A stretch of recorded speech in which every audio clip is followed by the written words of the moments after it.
Alright, there's the leak. We found it. So I'm gonna drain pretty much the rest of this water.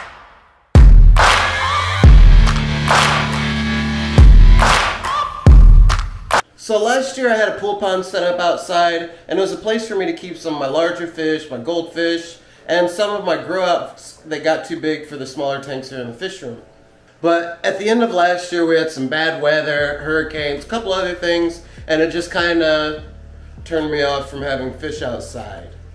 And I wasn't going to put it back up until a couple weeks ago. I decided, you know, it's summer, I'd like to be able to sit out back and enjoy my fish outside, and that's when I started working on getting the pool pond together again. And it's raining outside, but you can see my pool pond here. I set it up inside of our like screened in patio, but it's got a leak.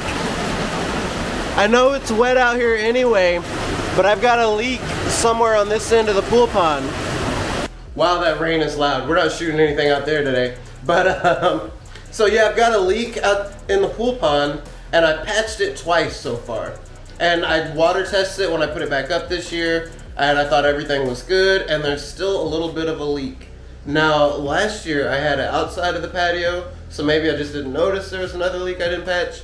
But anyways, I'm done with trying to find the holes in it and trying to fix it, and actually I ordered another one. So I ordered a backup, and I thought I saw some color options, so they had blue and green available. So I thought, you know what, green would be really great. It would cover up the algae, I wouldn't have to try so hard to clean it. So I ordered a green pool. So naturally, they got me this pink one. Bruh. But this isn't the first one, no. I got a pink one, and I sent it back. I said, I ordered green. It says green on the order form, send me a green one. Sent it back, got another one, boom. Pink pool number 2. So I don't know why they're trying to do me like that, but I'm giving up on the pool situation. It's probably not worth the headaches anyway. So we've got to go, and we're going to get a stock tank, and we're going to do our pond that way. Now, I've told you guys before that I get my fish food from Tractor Supply because I like being able to buy these huge bags for not that much money. But they didn't have my brand, so I skipped the food and just went to the back to pick up a stock tank. And that brings us to where we are today. And today we're finishing a project that's taken too long. I'm finally getting rid of my pool pond and replacing it with something a little more sturdy. So let's take a look at what we've got. So Tractor Supply picked up this beautiful baby for about $100. It's a 110 gallon stock tank, and I think it's going to do a great job for what we need it to. Because I definitely don't need a 4-foot like pool anymore, because originally I thought I might be keeping monster fish, and turns out I just really want some extra room to keep some of the fish I breed, some of my extra cichlids and all that. So this 110 gallon right here will be more than enough to keep a couple dozen juvenile to like selling size cichlids.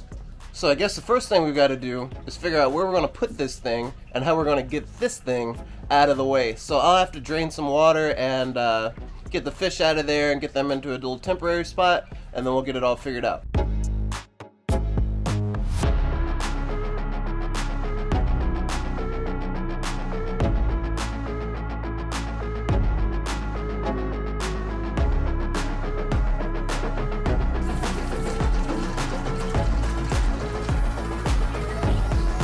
So our 110 gallon stock tank is all filled up, and now we just have to get it ready for fish. Now I'm going to show you a couple products that I have sitting around that I might use. One of them is this API pond dechlorinator. Now if you're dealing with large tanks or ponds, I would get pond specific products just because they come in a higher concentration, they last longer. Okay, now this isn't sponsored by API, and honestly I don't even have to put this in because I have well water, it's not chlorinated, but it doesn't hurt. And then one thing I do have to use sometimes is the pond clear, because the pond out here in the Florida sun gets a lot of algae if you're not really on top of it. Now filtration wise, I've got this pump that I was using on the pool pond, and the pool pond was like 400 gallons and this wasn't quite keeping up, and that's okay. But this does pump enough to definitely circulate this 110 gallon. I think it pumps like 400 gallons an hour. So turn this over 3 or 4 times an hour, which is exactly what we need. And this one is a little different than a lot of pumps because I got it and it came with this sleeve. So we'll just put this filter sleeve on it, and then we have some already cycled material because this has been running already. And then of course you can add your quick start or anything else you typically do to your aquariums when you set them up. Now it's time for the moment we've all been waiting for, or at least I have. I want to show you guys these fish because some of them haven't been seen in like a year. I've got a couple goldfish that have gotten pretty chunky since they were little 25-cent feeder goldfish. And then of course I've got some cichlids in there too. So let's take a look. So check this guy out. He was a 25-cent feeder goldfish last year. Now he's getting big and chunky and still growing.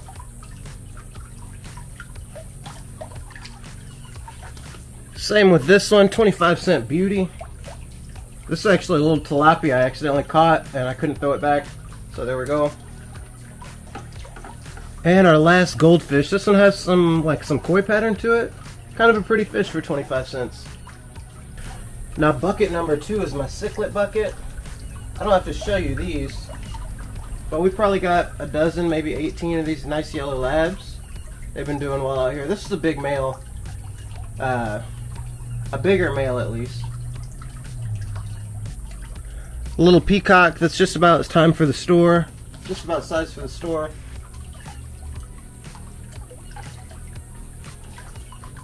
Oh my goodness!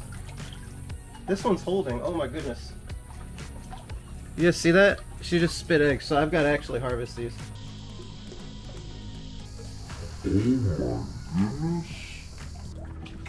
That's crazy. I don't know if you guys can see those in there. But I just grabbed her and she spit a bunch of eggs and she's small for that. So I actually decided I wasn't going to take the eggs. I was going to let her tumble them in her mouth like natural. And she's a little disoriented now. This was a stressful last 5 minutes. But what we'll see her do in a minute is start picking these eggs up. Pick your eggs up, mama. And then there's a bunch more peacocks and labs. We'll just put those in there.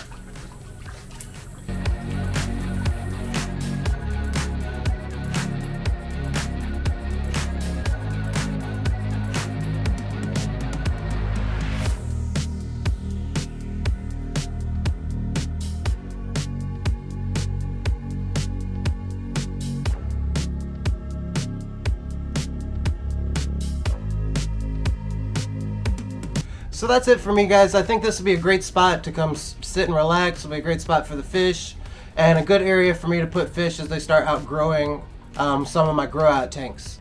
And then there's more I want to do with like the plants and some of the area around and the whole patio atmosphere, but you'll have to subscribe and stay tuned for that, and we'll do an update in a few weeks. Also, we'll have to do an update on the lab babies, and I'm going to try to get those hatched out and grown out. Alright, thanks so much for watching. Don't forget to hit that subscribe button. And if you want to support me, get some merch, get some plants for your aquarium, check out jjgills.com. Peace.